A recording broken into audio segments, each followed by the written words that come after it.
Hello friends, मैं doctor चंपा Sahu, शतायु clinic Simga Chhattisgarh से।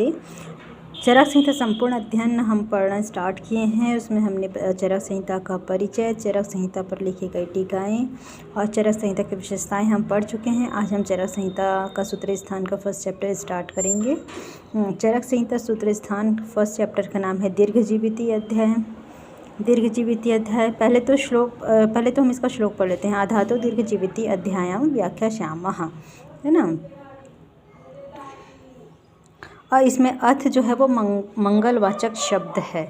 अगर बोलेंगे संहिता का प्रारंभ किस शब्द से हुआ है, अगर ऐसा कोई क्वेश्चन पूछते हैं तो अर्थ शब्द इसका आंसर आएगा। अर्थ से संहिता का प्रारंभ हुआ है, ठीक है।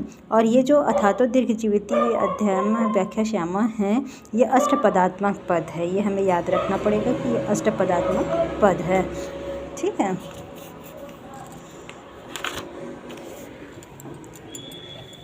इसमें मानस रोग के लिए मानस रोग को आदि कहते हैं और शारीरिक रोग को व्याधि कहते हैं। ये भी हम पढ़ लेते हैं। और विहत्रयी के जितने भी विहत्रयी में चरक सुश्रुत और वाग्भट हुए हैं, तीनों ग्रंथों में सबसे पहले देखा जाए तो किस देवता की पूजा की गई है, हम ये पढ़ लेते हैं। तो सभी ग्रंथों में तो ब्रह्म की पूजा सबसे पहले की गई है, लेकिन सिर्फ अष्टांग हृदय ऐसा अपवाद है जिसमें सबसे पहले बुद्ध जी की पूजा की गई है। और लघुत्रयी है, लघुत्रयी में सब में शिव जी की पूजा की गई है, लेकिन भाव प्रकाश बस एक ऐसा ग्रंथ है जिसमें गणेश जी की पूजा की गई है।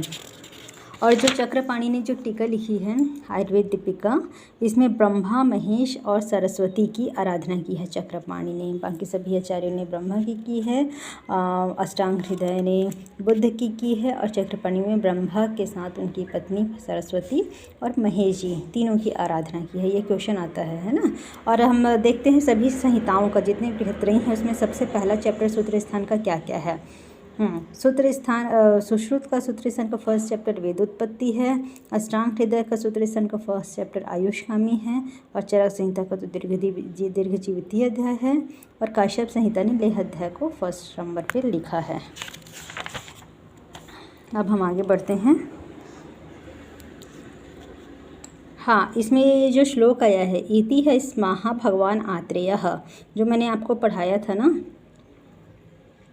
क्या पढ़ाया था मैंने आपको, गुरुसूत्र, शिष्य सूत्र, है ना, और प्रतिसंस्कृत सूत्र और एक ही सूत्र, ऐसे 4 सूत्रों में विवेचना की गई है। 4 सूत्र के हिसाब से ही लिखा गया है ये संहिता। तो इति है स्मः भगवान आत्रेय प्रतिसंस्कृता सूत्र है, क्योंकि इसमें आत्रेय गुरु का नाम आया हुआ है, 3rd पर्सन बोल रहा है ना इसमें, ठीक है। अब हम ना 4 अनुबंध चतुष्टय होते हैं वो पढ़ लेते हैं। 4 अनुबंध चतुष्टय होते हैं, वो कौन कौन से अनुबंध चतुष्टय हैं। अभिधेय, प्रयोजन, संबंध और अधिकारी, ये 4 अनुबंध चतुष्टय हैं। तो अभिधेय में हेतु, दोष, द्रव्य ये सब आ जाते हैं। स्कंदत्रय, रोगों का योजना, ये सब है। प्रयोजन तो जानते ही, आयुर्वेद के प्रयोजन। और संबंध जो होते हैं वाक्यवाचक होते हैं या लक्षणों वाले होते हैं, है ना। और अधिकारी कौन होता है, जो शास्त्र का अधिकारी है। कौन पढ़ेगा शास्त्र को, वो अधिकारी में आते हैं। चरक ने बोला है ब्राह्मण, क्षत्रिय और वैश्य, ये 4 ही हैं जो आयुर्वेद शास्त्र पढ़ सकते हैं। लेकिन सुश्रुत ने बोला है नहीं भाई, शूद्र भी पढ़ सकता है, ठीक है। तो शूद्र भी पढ़ सकता है, ऐसा बोला है इन्होंने। तो ये भी हमारे शास्त्र के अधिकारी हुए हैं। और एक हम पढ़ लेते हैं, एक परीक्षा है चक्रपाणि ने जैसे मानी है ना, काकदंत परीक्षा। काकदंत परीक्षा चक्रपाणि ने किसके लिए बताई है, शास्त्र की निप्रयोजनता के संदर्भ में कहा है। शास्त्र का निष्प्रयोजनता किसके समान है, कौवे के दांत को गिनने के समान है, ऐसा चक्रपाणि ने कहा है। फिर हम आगे बढ़ते हैं आयुर्वेद अवतरण के लिए आगे बढ़ते हैं, है ना। इसमें आयुर्वेद अवतरण बताया गया है। यहाँ पे चतुर्विध सूत्र विमर्श में भी बता दिए गए। चतुर्विध सूत्र जो मैंने आपको पहले पढ़ाया था वही सारी चीज़ें इसमें भी आई हुई है। इसके श्लोक वगैरह आप एग्जाम्पल जो मैंने बताया है वही सब कुछ है, आप और देख सकते हैं इसे, है ना। फिर दीर्घजीवितम अविच्छन्नम भरद्वाज उपागतम इंद्रम उग्रतपा बुद्धा शरणिम मरेश्वरम। ठीक है, तो दीर्घ जीवन की प्राप्ति के उपदेश, रहस्य और विज्ञान को जानने की इच्छा से महातपस्वी महर्षि भरद्वाज उग्रतपा किसके लिए आया है?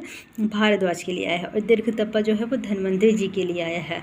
द ध है ना, एक ही वर्ग में आते हैं ना, तथ द धना है ना, तो ये द ध एक ही वर्ग है, तो दीर्घतपा धन्वंतरि के लिए बोला गया है और उग्रतपा भारद्वाज के लिए बोला है। भाव करके याद कर सकते हैं, भारद्वाज भाव उसे उग्रतपा। ठीक है, और अमर ईश्वर मतलब होता है इंद्र, है ना, इंद्र के लिए आया है ना, अमर ईश्वर। तो इंद्र के पास गए और इंद्र जी ने भारद्वाज को अपना आयुर्वेद का उपदेश दिया। क्यों दिया ये मैंने बताई थी। भारद्वाज के इनके पुत्र हैं, बृहस्पति के पुत्र और ममता उनकी माता है। तो बृहस्पति कौन है? गुरु हैं इंद्र जी के। तो अपने गुरु के बेटे को आयुर्वेद का ज्ञान दिया था।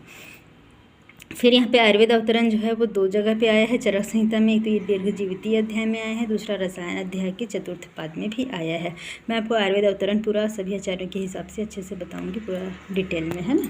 अब हम आगे बढ़ते हैं नेक्स्ट श्लोक की ओर। इसमें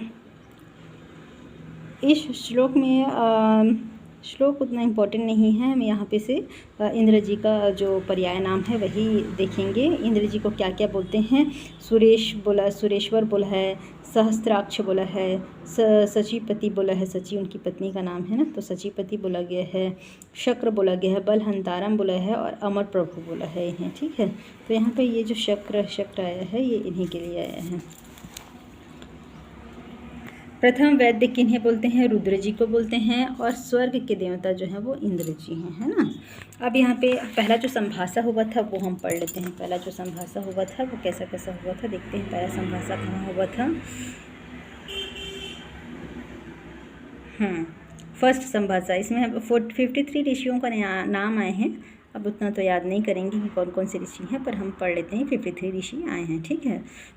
तो इसमें क्या है? विघ्नभूता यदा रोगः प्रादुर्भूता शरीर नाम, मतलब जब तप, उपवास, अध्ययन, ब्रह्मचर्य व्रत आदि पवित्र कार्यों में संपूर्ण आयु को समाप्त करने वाला, शरीरधारियों में विघ्न बाधा उत्पन्न करने वाले रोग उत्पन्न होने लगे, उस समय पुण्यात्मा महर्षिगण प्राणियों पर कृपा करने की सदिच्छा से हिमालय के समीप शुभ स्थान पर आकर एकत्रित हुए। पार्श्वे हिमवते शुभे, पार्श्व हिमवते शुभे। ठीक है, तो ये पार्श्व हिमवते शुभे किसके लिए आया है? फर्स्ट संभाषा के लिए आया है, जिसमें आयुर्वेद का ज्ञान कौन अध्ययन करने इंद्र जी के पास जाएगा, ये डिस्कशन करने के लिए आया है। ठीक है, तो कुछ इसी से रिलेटेड मैं आपको शब्द बताती हूँ। ठीक है, देखिए पहला है पार्श्व हिमवते शुभे, हिमवतः शुभे, ये आयुर्वेद अवतरण के लिए आया है ये शब्द जो है। और हिमवतः पार्श्वे, ये शब्द अतिसार के लिए आया है। और पुण्य हिमवतः पार्श्वे योनि आपद के लिए आया है। ठीक है, तो पार्श्व हिमवतः शुभे, शुभ मतलब आयुर्वेद अवतरण है ना, शुभ कार्य है ना, आयुर्वेद अवतरण आया हमारे पृथ्वी पे, ये शुभ कार्य है, इसलिए शुभे वर्ड अगर आता है, ठीक है, तो वो आयुर्वेद अवतरण के लिए है, ऐसे याद करेंगे। और हिमवतः पार्श्व सिर्फ 2 वर्ड आएगा तो अतिसार के लिए है। अतिसार मतलब दिन में 2 बार से ज़्यादा अतिसरण होना अतिसार कहलाता है, मोशन होना अतिसार कहलाता है, इसलिए सिर्फ 2 वर्ड आया है, उससे ज़्यादा मतलब अतिसार के लिए आया है। ठीक है, और पुण्य हिमवतः शुभे, पुण्य कार्य योनि व्यापत के लिए आया है। देखिए क्या होती है, अब माताएं जो होती हैं वो माताएं जो होती हैं वो गर्भ धारण करके पुण्य कार्य करती हैं ना, पुण्य से ही गर्भधारण होता है माताओं को, इसलिए योनि व्यापद, योनि किससे संबंधित है? माताओं से संबंधित है ना। तो पुण्य अगर वर्ड आता है तो योनि व्यापद के लिए आया है ना। पुण्य हिमवतः पार्श्व, पुण्य शब्द योनि व्यापद चैप्टर में आया है, मतलब वहाँ पे भी ऋषिगण मतलब मिल करके कुछ ना कुछ डिस्कशन किए होते हैं, तो ये शब्द आया है हिमालय के लिए, हिमालय पर्वत के लिए। फिर हम नेक्स्ट पेज में आते हैं। यहाँ पे ऋषियों के नाम दिए हुए हैं, पूरे 53 ऋषि जो यहाँ पे अपने संभाषा में जो भी शामिल हुए थे उनका नाम आया है। रक्त पित्त में भी संभाषा हुई थी, लेकिन वो पंचगंगे में हुई थी, पंचगंगे में हुई थी, और वहाँ कुल 68 आचार्य शामिल हुए थे। चरक सूत्र 1 में ही पुनर्वसु अत्रि, भिक्षु अत्रि दोनों का ही नाम आया है ना। उसके बाद ये रेफरेंस आता है धर्म अर्थ काम मोक्षणम आरोग्यम मूलम उत्तमम। ठीक है, धर्म अर्थ काम और मोक्ष इन 4 भेदों में विभक्त पुरुषार्थों का आरोग्य ही प्रधान है। देखो कभी कभी क्वेश्चन पूछ देता है धर्म अर्थ काम मोक्ष का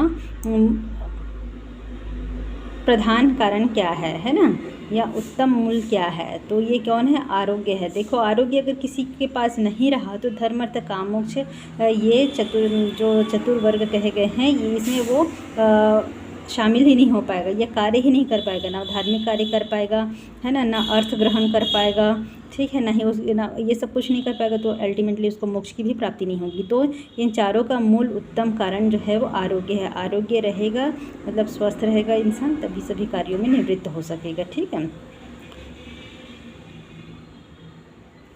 तो ये रेफरेंस हमें याद करके रखना पड़ेगा। देखिए यहाँ पे भी शक्र आया है, इंद्र जी के लिए आया है ना, इंद्र जी के पास गए थे इसके लिए, आयुर्वेद अध्ययन के लिए। तो ये इसमें ज़्यादा इम्पोर्टेंट नहीं है, ज़्यादा श्लोक में है ना, जो इम्पोर्टेंट है मैं आपको बताते जाती हूँ। अब हम आयुर्वेद अवतरण पढ़ लेते हैं। आयुर्वेद अवतरण किसके हिसाब से क्या है ना। तो सबसे पहले आयुर्वेद अवतरण में ब्रह्मा जी से देखिए हम लोग इसको कुछ ट्रिक से भी पढ़ सकते हैं। कुछ ट्रिक मैं आपको बता देती हूँ। ब्रह्मा को हम क्या कर सकते हैं, बी लिख सकते हैं। ठीक है, ब्रह्मा से किनके पास गया ज्ञान, दक्ष प्रजापति, डी है ना, डी के बाद अश्विनी कुमार है ना, अश्विनी कुमार के बाद आई से इंद्र। ये जो 4 है ना सभी संहिताओं में बने हैं।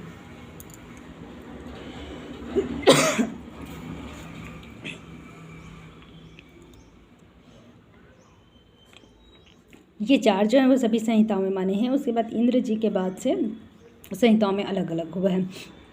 तो चरक ने भी सूत्र स्थान के पहले चैप्टर दीर्घजीविती अध्याय में अलग माने हैं, और रसायन के 4th पाद में अलग माने हैं चिकित्सा स्थान के। तो मैं ये दोनों आपको पहले तो चरक के अकॉर्डिंग ही बता देती हूँ। तो सबसे पहले ब्रह्मा जी हैं, ब्रह्मा जी के बाद दक्ष प्रजापति के आयुर्वेद ज्ञान अश्विनी कुमारों को हुआ, 2 ट्विन थे।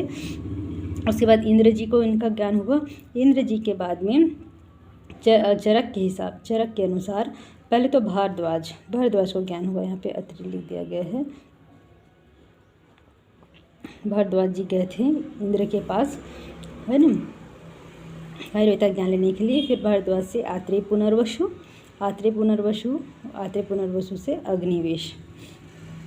ठीक है, लेकिन ये तो था सूत्र स्थान का है ना, ये किसका है, चरक सूत्र स्थान 1 में। ठीक है, लेकिन चरक चिकित्सा स्थान 1 के 4th पाद रसायन अध्याय के 4th पाद में भारद्वाज को नहीं माना है। भारद्वाज को स्किप करके इंद्र के बाद से सीधा वो ले लिए हैं अत्रि पुत्र आत्रेय पुनर्वसु जी को, ये आते हैं। ठीक है, उसके बाद अग्निवेश आदि जो 6 शिष्य होते हैं इनके 6 शिष्य वो आ जाते हैं। और सुश्रुत संहिता में देखें तो ब्रह्मा जी व दक्ष प्रजापति, ये सभी में आए हैं ना, ब्रह्मा जी, दक्ष प्रजापति, अश्विनी कुमार, फिर इंद्र। उसके बाद धन्वंतरी जी आते हैं। इंद्र से आयुर्वेद का अध्ययन धन्वंतरी जी ने किया। फिर धन्वंतरी जी के सुश्रुत आदि 7 शिष्य होते हैं। ठीक है, ये किनके अकॉर्डिंग है, सुश्रुत के अकॉर्डिंग है। लेकिन डलहन ने क्या बोल दिया है, इसमें 5 शिष्य और ऐड कर दिए हैं। डलहन का भी सेम है, लेकिन 5 शिष्य ऐड किए हैं डलहन ने। ठीक है, 5 शिष्य कौन कौन से ऐड किए हैं वो मैं आपको बता देती हूँ। भोज, निमि, कंकायन, गार्ग्य और गालव। ठीक है, भोज, निमि, कंकायन, गार्ग्य और गालव। इसे कैसे याद कर सकते हैं, हम गाली देते थे भोज निमि को, क्या ऐसा है ना, तो गा से गार्ग्य।